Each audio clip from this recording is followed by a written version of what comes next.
રાધે કૃષ્ણ મિત્રો, જય જવાન જય કિસાન. હું છું એબા આહિર. આપ સર્વે દર્શક મિત્રોનું અમારી ચેનલમાં સ્વાગત કરું છું. આજે આપણે કે અમારા હળવદ ધાંગધ્રા વિસ્તારમાં જે મગફળીમાં એકા તરીકે જે નામ લેતી મગફળી હોય તો એ 24 નંબર મગફળી છે. અને આપણે 24 નંબર મગફળી ઓરિજિનલ બિયારણ કેવું હોય છે કાયદેસર એની ખાતરી કરવા આવ્યો છે. અને આપણે આ થોડાક દોડવા છોડવા લીધા છે, બરાબર, કે આ છોડવા કઈ રીતનું સાઇઝ છે છોડવાની અને એમાં દોડવા શું છે એ કાયદેસર 24 નંબર એ જ છે.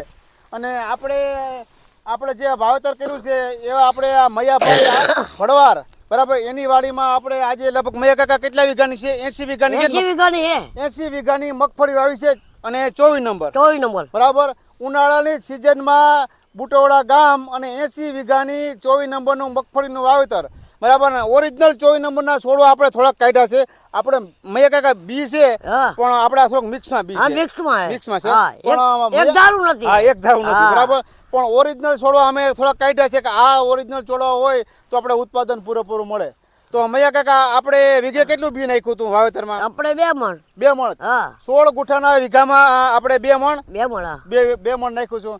ડીએપી કેટલું કાકા મૈયા કાકા નાખ્યું? 25 કિલો. અને પાછું બીજું ભેગું કે ખાતર સલ્ફર, બરાબર. અને આપણે બીજી વાત કરી તો આપણે નિંદામણ નાશકમાં દવાનો છંટકાવ કર્યો હતો ને? હા, નિંદામણ નાશકમાં આઈરિસનો છંટકાવ કર્યો હતો. અને આજે આપણે મગફળીના કેટલા દિવસ થયા? 95 દિવસ. હા, હજી આપણે 100 દિવસ નથી થયા, બરાબર. કારણ કે 100 દિવસમાં અમારે આ કમ્પ્લીટ પાક આવી જાય છે અને સારામાં સારું ઉત્પાદન થાય છે. અને અમારે મૈયા કાકા આપણે કેટલું થાય ઉત્પાદન? 25 થી 40 સુધી એવરેજ છે ને? કારણ કે જે ચોમાસામાં મેં વિડીયો મૂક્યો તો એમાં 40 મણ જે છે એ ભાઈને ઉતર્યું હતું. અને આજે અમને ઉનાળામાં છે પણ જે મહેનત પ્રમાણે ઉતરે મહેનત, બરાબર. હવે ભાઈ તું આ બાજુ નજીક છોડવા લે આવી, બરાબર, નજીક લે તું આ કેમેરો, એટલે આપણે કાયદેસર મૈયા કાકા. હવે જો તમને આ છે ને કાયદેસર 24 નંબર ઓરિજિનલ 24 નંબર છે. હવે આ છોડવો, બરાબર. હા, અને હવે નજીક જોજો.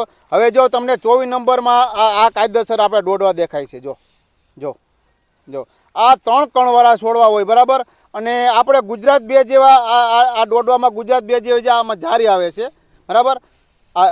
અને સાચું છે ને આજ આપણે ઉત્પાદન દઈએ. જો આ રહ્યા લાગે છોડવામાં અમે થોડા જોયા છે. અને મૈયા કાકાને વાત કરી કે મને કે આ સાચી વાત છે તમારી. જો આ રહ્યા હવે આ તમને કાયદેસર આ 24 નંબર ઓરિજિનલ છે ને આપણું આ જો આ રહ્યા. તમે લાગેટમાં 2-3 દોડવા હોય જ છે આપણે, અને જેના કારણે ઉત્પાદન પૂરું દે છે એમ, બરાબર. અને ઉનાળામાં ઉત્પાદનમાં થોડુંક શું છે કે પોલવું રહી જાય છે, કારણ કે વાતાવરણને કારણે જો થોડીક આ તકલીફ રહે છે. એ તો હર કોઈ જગ્યાએ, કારણ કે ટેમ્પરેચરની વધઘટ થાય અને વાવેતર 80 વીઘાનું છે એટલે થોડીક તકલીફ રહે છે. જો આ કમ્પ્લીટ દોડવા જો આ કમ્પ્લીટ, બરાબર. આ રીતનું 24 નંબરનું અમારે આ વિસ્તારમાં હુકમનો એકો અમે કહી તો 24 નંબર અને ઓરિજિનલ 24 નંબર આ રીતનું હોય. છોડવાની આપણે સાઈઝ જોઈ તો વેતેકનો છોડો થાય અને ઉનાળામાં 100 દિવસની પાકવાની શક્યતા, બરાબર. અને ઉત્પાદન પૂરું આવે છે. કદાચને ઝીણી મગફળી છે એટલે આપણે ભાવ જે આપણે ગુજરાત 20 નંબર જેવું કદાચ ના આવતો હોય, પણ અમારે આના ભાવે સારા મળી જાય. કામે કાકા 1300 ની આજુબાજુ આપણે હળવદમાં 1300 મળી જ જાય છે. અને આપણે 2-3 વર્ષથી આજ વાવીને, બરાબર. અને આપણો ચોમાસામાં જે વાવેતર હતું ને એ જ દાણા વાવેલા છે એમ, બરાબર. તો દરેક દર્શક મિત્રોને કહેવાનું કે 24 નંબર મગફળીને અમારે ઉનાળામાં આ રીતનું વાવેતર થાય છે એની સંપૂર્ણ માહિતી આપ સર્વ દર્શક મિત્રોને આપી છે. પણ ખાસ કહેવાનું કે જે કોઈ વ્યક્તિને વાવી તો થોડી ઘણી ટ્રાય કરજો ભાઈ, બરાબર. વાવ્યા જેવી વસ્તુ છે. એટલે વિડીયો કેવો લાગ્યો કમેન્ટમાં જરૂર કહેજો અને અમારી ચેનલને સબસ્ક્રાઈબ કરજો ભાઈ, બરાબર. આ રીતની હું તમને 24 નંબર સંપૂર્ણ માહિતી આપી છે 24 નંબર મગફળીની. તો દરેક દર્શક મિત્રોનો અમારા જય જવાન જય કિસાન.